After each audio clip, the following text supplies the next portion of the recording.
नमस्कार, welcome to my YouTube channel astro Charcha. आज हम बात करेंगे शनि के बारे में। लास्ट वीडियो में मैंने शनि के बारे में कुछ इम्पॉर्टेंट जानकारी आपको दी थी और इस वीडियो में भी मैं शनि से रिलेटेड ही आपको बहुत सारी इम्पॉर्टेंट इन्फॉर्मेशन दूंगी। जब कुंडली में शनि और चंद्र की युति होती है तो व्यक्ति की मैरिड लाइफ डिस्टर्ब हो जाती है, या तो मैरिज से पहले इनका जिससे भी अफेयर रहा हो ब्रेकअप हो जाता है और शादी के बाद ये उस अपने एक्स के बारे में सोचते रहते हैं, जिसके कारण मैरिज में प्रॉब्लम्स आती हैं। या फिर ऐसा भी हो सकता है कि शादी के बाद ये एक्स्ट्रा मैरिटल अफेयर करें और फिर इनका ब्रेकअप हो जाए, तो जिसके कारण भी मैरिज में प्रॉब्लम्स आती हैं। शनि और चंद्र की युति जब कुंडली के 3rd house, 6th house, 10th house या फिर 11th हाउस में होती है तो ये अच्छा होता है। ये भरपूर सक्सेस भी देता है और ये नेगेटिव नहीं होता है इन 4 घरों में। अदरवाइज शनि और चंद्र की युति अच्छी नहीं मानी जाती है, ये विष योग बनाती है। मकर और कुंभ लगन वालों को जल्दी शादी कर लेना चाहिए, क्योंकि शादी के बाद इनका भाग्य उदय होता है, किस्मत इनकी बढ़ती है, क्योंकि इनके लिए शुक्र जो होता है बहुत अच्छा प्लैनेट होता है, योग कारक होता है, तो बाय डिफ़ॉल्ट इनके पास अच्छी लग्जरी होती है। शनि जब कुंडली के 1st हाउस में होते हैं तो ये पॉलिटिक्स के लिए बहुत अच्छा कनेक्शन माना जाता है। शनि जब भी कुंडली के 2nd हाउस में होंगे तो इनकी मैरिड लाइफ ख़राब रहेगी 35 की एज तक, क्योंकि इनको मेंटल कंपैटिबिलिटी वाला पार्टनर नहीं मिलता है, तो मैरिज में डिस्टर्बेंसेस आते हैं। लेकिन आफ्टर 35 इनकी मैरिड लाइफ ठीक हो जाती है। 2nd हाउस पैसे का भी घर है और जब शनि 2nd हाउस में होते हैं तो इनको सक्सेस मिलती है। अगर ये एग्रीकल्चर करते हैं, माइनिंग का काम करते हैं, लेदर और फोटोग्राफी में जाते हैं, आर्किटेक्चर या फिर रियल एस्टेट का काम करते हैं, तो इसमें इनको सक्सेस रहती है। शनि जब भी कुंडली के 3rd हाउस में होंगे, वृश्चिक राशि में या फिर मिथुन राशि में, तो ये व्यक्ति को लंबी आयु देंगे। शनि जब भी कुंडली के 4th हाउस में होते हैं तो शादी के बाद ससुर जी को फाइनेंशियल लॉस होता है और शादी से पहले पापा को फाइनेंशियल लॉस होता है। ये दोनों पापाओं के लिए अनलकी होते हैं regarding finance. Shani 4th house में होते हैं तो जो स्पाउस होता है वो सेल्फिश होता है। मैरिज में चीटिंग होती है, दोनों में से कोई एक चीट करता ही करता है, और दोनों ही लोग चीट करें ऐसा बहुत ही रेयरली देखा जाता है, लेकिन हस्बैंड वाइफ दोनों में से कोई एक चीट 100% करता है। और प्रॉपर्टी को बेचना भी काफ़ी मुश्किल हो जाता है जब शनि 4th हाउस में होते हैं। शनि जब भी कुंडली के 7th हाउस में होते हैं तो इनके लिए जो फील्ड अच्छे होते हैं वो है, अगर ये सिविल इंजीनियर बने, अगर ये म्यूचुअल फंड स्टॉक मार्केट में जाएं, अगर ये कॉन्ट्रैक्टर बने, आर्किटेक्ट बने, बिल्डर बने या फिर स्टील एंड आयरन का काम करें, तो इनको अच्छा सक्सेस रहता है। शनि जब भी कुंडली के 8th हाउस में होते हैं तो ये एक सक्सेसफुल फिल्म डायरेक्टर बना सकता है, अगर व्यक्ति इस लाइन में जाना चाहे तो। शनि 8th वालों का जो स्पाउस होता है उसकी डेथ पहले होती है और ये बाद में जाते हैं। शनि 8th हाउस वाले इलीगल सेक्सुअल एक्टिविटी में फंस जाते हैं, जिससे इनकी बदनामी होती है। आइदर इनका स्पाउस सपोर्ट नहीं करेगा या फिर चीट करेगा। अगर स्पाउस सपोर्ट कर रहा है तो चीट नहीं करेगा, और अगर चीट कर रहा है तो फिर सपोर्ट नहीं करेगा। इन्हें बंद गली वाले घर में भी नहीं रहना चाहिए, अवॉइड करना चाहिए। शनि जब भी कुंडली के 2nd हाउस, 6th हाउस या फिर 8th हाउस में होते हैं तो ये लोग अगर लाइफ में कभी कर्जा ले लेते हैं तो उसको चुका नहीं पाएंगे, और अगर ये कर्जा देना भी चाहेंगे तब भी ऐसा हो जाएगा कि ये चाह कर भी कर्जा नहीं दे पाएंगे, इसलिए इन्हें कर्जा लेने से बचना चाहिए। कुंडली में शनि चाहे जिस भी घर में बैठे, वहाँ से उनकी जो 7वीं दृष्टि जिस भी घर में पड़ेगी, व्यक्ति उस घर से रिलेटेड गलतियाँ निकालने में लगा रहता है। सपोज़ शनि लग्न में है और 7वीं दृष्टि 7th हाउस में है, तो व्यक्ति अपने स्पाउस की बहुत ज़्यादा गलतियाँ निकालने में लगा रहेगा। शनि जब कुंडली के 11वें घर में होते हैं तो ऐसे लोग फिज़िकल वर्क करके पैसा कमाना नहीं चाहेंगे। ये लोग चाहेंगे कि इनको फिज़िकल वर्क ना करना पड़े, मज़े मज़े में पैसे आएँ, या फिर ये मेंटल वर्क करके पैसा कमाना चाहेंगे, क्योंकि इनको फिज़िकल वर्क करना उतना ज़्यादा पसंद नहीं होता है। इनका जो रिलेशन होता है वो बॉस से भी अच्छा नहीं रहता है। शनि जब 11वें घर में होते हैं तो ये बहुत सक्सेस देंगे अगर ये पब्लिशिंग में जाते हैं, राइटर बनते हैं, टीचिंग का वर्क करते हैं, फार्मिंग करते हैं, आयरन का काम है, डेयरी प्रोडक्ट्स का कोई काम है, मशीन मैन्युफैक्चरिंग काम है, तो इन कामों में इन्हें सक्सेस मिलती है। और अगर ये पॉलिटिक्स में भी जाते हैं तो भी इनको काफ़ी अच्छी सक्सेस मिलती है। इसके अलावा अगर ये ज़मीन को ख़रीदें और बेचें, इस काम को करते हैं, तब भी इनको काफ़ी सक्सेस होती है।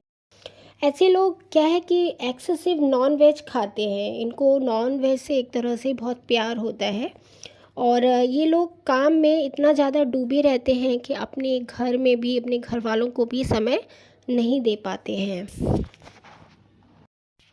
11वें घर का शनि व्यक्ति को काफ़ी सक्सेस देता है उनके बिज़नेस में। उनका जो बिज़नेस होता है वो एक ब्रांड बनता है, इसलिए इन्हें जॉब की जगह बिज़नेस को ही प्रेफरेंस देनी चाहिए, बिज़नेस करना चाहिए। शनि जब 12वें घर में होते हैं तो ये 100% ब्रेकअप देते हैं, स्पाउस की हेल्थ ख़राब करते हैं और नर्वस सिस्टम में भी ये दिक्कत देते हैं। शनि जब ये कुंडली के 6th हाउस में हो तो फास्ट फूड, जंक फूड नहीं लेना चाहिए, नहीं तो बाद में जाके ये बीपी इश्यूज़ भी देता है। शनि 6th हाउस वाले जिम फ्रीक टाइप के होते हैं, बॉडी बिल्डिंग में इन्हें मज़ा आता है।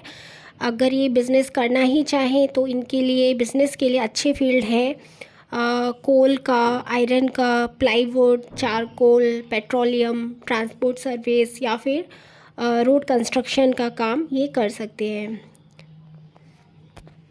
वैसे तो बिज़नेस ना ही करें तो अच्छा है, लेकिन अगर करना ही है तो इन फील्ड में करें तो अच्छा रहता है शनि 6th हाउस वालों के लिए। शनि जब कुंडली के 1st हाउस में, 5th हाउस में, 7th हाउस में, 8th हाउस में या फिर 10th हाउस में होते हैं तो ऐसे में पार्टनरशिप में बिज़नेस नहीं करना चाहिए, क्योंकि अगर ये पार्टनरशिप में बिज़नेस करते हैं तो गारंटी इनका बिज़नेस फ्लॉप होगा। शनि जब कुंडली के 5th हाउस में होते हैं तो व्यक्ति को कोई भी सेलिब्रेशन केक काट कर नहीं करना चाहिए। अगर ये केक काट के सेलिब्रेशन करेंगे तो इनको बैड न्यूज़ मिल जाएगा। शनि 5th हाउस में टीचिंग में काफ़ी तरक्की देता है, और अगर ये टीचर बनते हैं तो इनको अच्छी सक्सेस रहती है। शनि 5th हाउस में व्यक्ति इमोशनली कनेक्ट नहीं कर पाता है किसी भी पार्टनरशिप में, चाहे वो पार्टनरशिप रोमांटिक हो, लव पार्टनरशिप हो, लाइफ पार्टनर हो या फिर वो बिज़नेस पार्टनर ही क्यों ना हो, ये उसे इमोशनली कनेक्ट नहीं करेंगे और इसीलिए ही इनकी पार्टनरशिप टूट जाती हैं। शादी में अगर कहें तो शनि 5th हाउस वालों के मेन 2 ही प्रॉब्लम रहती हैं शादी में। एक होता है ट्रस्ट इशू और दूसरा मनी इशू, जिसके कारण मैरिज में दिक्कतें आती हैं। शनि जब भी कुंडली के 9th हाउस में होंगे तो ये लाइफ में एक बार ऑपरेशन देंगे ही देंगे, मिनिमम एक बार तो देते ही हैं, लेकिन एक से ज़्यादा बार भी ऑपरेशन दे सकते हैं।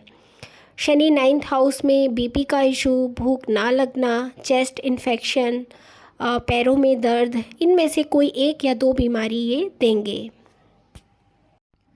शनि 10th हाउस में होता है तो इनके लिए जो फील्ड अच्छे होते हैं जिसमें इन्हें सक्सेस होती है वो हैं फिश इंडस्ट्री, कोल, माइनिंग, स्टील, एग्रीकल्चर और एडमिनिस्ट्रेटिव फील्ड। इसके अलावा इन्हें पॉलिटिक्स में भी बहुत सक्सेस होती है। कुंडली में जब भी शनि और बुध की युति होती है या फिर शनि बुध को दृष्टि देते हैं या फिर शनि से बुध 8th हाउस में होते हैं, तो ये व्यक्ति जो भी डिसीज़न लेंगे वो सही लेंगे। आप उनके डिसीज़न पर ट्रस्ट कर सकते हैं क्योंकि वो कभी भी गलत डिसीजंस नहीं लेंगे।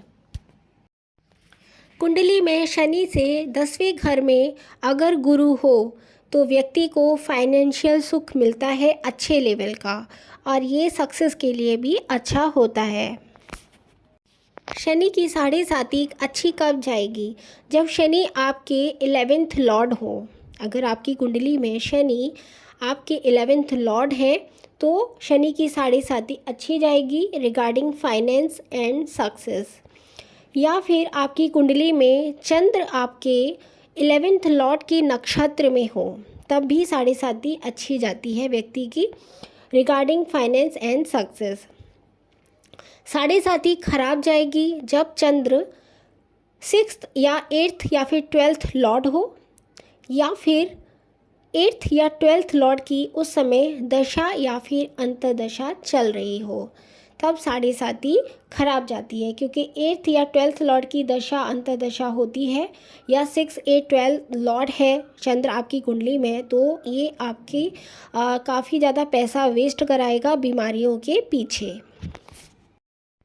शनि की 7.5 या फिर शनि दशा में जो रेमेडी आप कर सकते हैं वो है आप 7 मुखी रुद्राक्ष पहन सकते हैं, क्योंकि शनि स्ट्रगल देने में काफ़ी माहिर होते हैं और सबसे ज़्यादा फाइनेंस को इफ़ेक्ट करते हैं।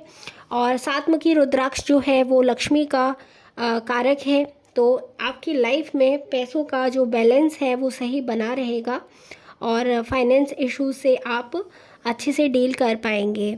और इसके अलावा आप अपने घर में स्नेक प्लांट भी रख सकते हैं, घर में कहीं भी। अब बात करते हैं, अगर आपकी कुंडली में शनि और केतु की युति है किसी भी घर में, तो आपको कभी भी शॉर्टकट नहीं अपनाना चाहिए लाइफ में। हमेशा छोटे लेवल से ही शुरुआत करनी चाहिए, स्टेप बाय स्टेप सक्सेस की तरफ बढ़ना चाहिए, क्योंकि ऐसा अगर करते हैं तो यही शनि केतु व्यक्ति को टॉप पर पहुंचाता है। शनि केतु की युति बहुत अच्छी है और ये व्यक्ति को टॉप का सक्सेस भी देती है अगर व्यक्ति अपने लाइफ में मेहनत करता है और छोटे लेवल से शुरुआत करके स्टेप बाय स्टेप टॉप पर पहुंचता है, शॉर्टकट नहीं आजमाता है। तो शनि केतु की युति काफ़ी अच्छा सक्सेस लाइफ में देती है। इसका सबसे अच्छा एग्जाम्पल है अडानी। शनि केतु की युति होती है तो ये एक अच्छा डेंटिस्ट बनाती है, एक अच्छा सर्जन बनाती है। शनि केतु वालों के अंदर काफ़ी ईगो होता है, इसलिए इनको जॉब बहुत ज़्यादा चेंज करना पड़ता है। वर्क प्लेस पे इनको दब के रहना चाहिए, झुक कर रहना चाहिए और ईगो नहीं दिखाना चाहिए। अपने ईगो का अगर ये त्याग करते हैं तो जॉब भी इनके चेंज नहीं होते हैं और ये सक्सेस के लिए भी अच्छा होता है। शनि की दशा में लोग पेन क्यों पाते हैं? शनि की दशा को पेनफुल क्यों माना जाता है? क्योंकि इस दशा में लोगों के असली चेहरे शो हो जाते हैं। कौन हमारा अपना है, कौन नहीं है, ये हमें सब समझ में आ जाता है। कुंडली में चंद्र आपका जहाँ भी बैठा है वहाँ से एक घर पीछे अगर शनि बैठ जाते हैं तो ये बहुत धन देते हैं, बहुत सक्सेस देते हैं ड्यूरिंग शनि दशा या फिर शनि अंतर्दशा। अगर व्यक्ति की कुंडली में चंद्र से दूसरे घर में शनि है या फिर चंद्र से 12वें घर में शनि है, चंद्र से 11वें घर में शनि हो या फिर चंद्र से 7वें घर में शनि हो या फिर चंद्र से 5वें घर में शनि हो, तो ये व्यक्ति के लिए बहुत अच्छा होता है रिगार्डिंग फाइनेंस। ये व्यक्ति को फाइनेंशियल प्रॉस्पेरिटी देता है। अब बात करते हैं कुंडली में शनि और सूर्य की जब युति होती है। शनि और सूर्य की युति जब 4th हाउस में होती है तो प्रॉपर्टी को लेकर पापा से काफ़ी कलेश कलह होता है। शनि और सूर्य की युति 6th हाउस में होती है तो लोन मिलना मुश्किल हो जाता है। नामुमकिन तो नहीं, पर हाँ मुश्किल बहुत ज़्यादा हो जाता है लोन मिलना। शनि और सूर्य की युति जब 7th हाउस में होती है तो मैरिड लाइफ ख़राब हो जाती है। लेकिन अगर स्पाउस को आपके पापा ने सिलेक्ट किया है तो फिर डाइवोर्स पक्का है, क्योंकि अगर कोई और सिलेक्ट करता है तो शादी ख़राब रहेगी लेकिन डाइवोर्स से फिर भी बच सकती है। बट अगर आपके स्पाउस को पापा ने सिलेक्ट किया है तो 100% डाइवोर्स होकर रहता है। शनि और गुरु की युति जब कुंडली में होती है तो मेष राशि आपकी कुंडली में जहाँ पर भी आएगी वो घर डिस्टर्ब हो जाएगा, वहाँ से प्रॉब्लम्स होंगी। शनि और गुरु की युति अच्छी मानी जाती है लॉ फील्ड के लिए। अगर कोई व्यक्ति लॉ फील्ड में जाता है तो उसको बेशुमार सक्सेस मिलती है। अगर कुंडली में शनि मंगल की युति है 4th हाउस में फीमेल के चार्ट में, तो उनका जो हस्बैंड होगा वो उन्हें पीटेगा, घर में क्लेश होगी। अगर हस्बैंड पीटता नहीं भी है तो भी कलह इस लेवल की होगी कि उसका एक्सट्रीम हो जाएगा, मतलब एक्सट्रीम वायलेंस इनको झेलना पड़ता है। शनि और मंगल की युति जब 6th हाउस में हो जाती है तो ये 100% लीगल झमेला देता ही देता है लाइफ में। ऐसे लोग जॉब बहुत बदलेंगे। और शनि और मंगल एक दूसरे के काफ़ी कट्टर दुश्मन होते हैं, तो ये युति अच्छी नहीं मानी जाती है। और अगर ये लड़कों की कुंडली में है तो ये एक काइंड ऑफ स्ट्रगल योगा है। अगर कुंडली में शनि और मंगल की युति है और लग्न है मकर लग्न, कुंभ लग्न, वृश्चिक लग्न, मेष लग्न, कर्क लग्न, वृषभ लग्न, तो व्यक्ति को सक्सेस मिलेगा। अगर वो फिटनेस ट्रेनर बनता है, सर्जन बनता है, बॉक्सर बनता है, प्रॉपर्टी रिलेटेड कोई काम करता है, सर्जिकल इंस्ट्रूमेंट जो कि ऑपरेशन में यूज़ होते हैं उनकी मैन्युफैक्चरिंग का काम करता है, या फिर उनका डिस्ट्रीब्यूटरशिप लेता है, इन कामों में जाता है तो व्यक्ति को सक्सेस मिलती है। तो दोस्तों उम्मीद करती हूँ आपको मेरा वीडियो अच्छा लगा होगा। अगर आपको वीडियो अच्छा लगा तो मेरे चैनल को सब्सक्राइब कर सकते हैं, मेरे वीडियो को लाइक एंड शेयर कर सकते हैं। मिलते हैं अगले वीडियो में, तब तक के लिए टेक केयर, बाय बाय।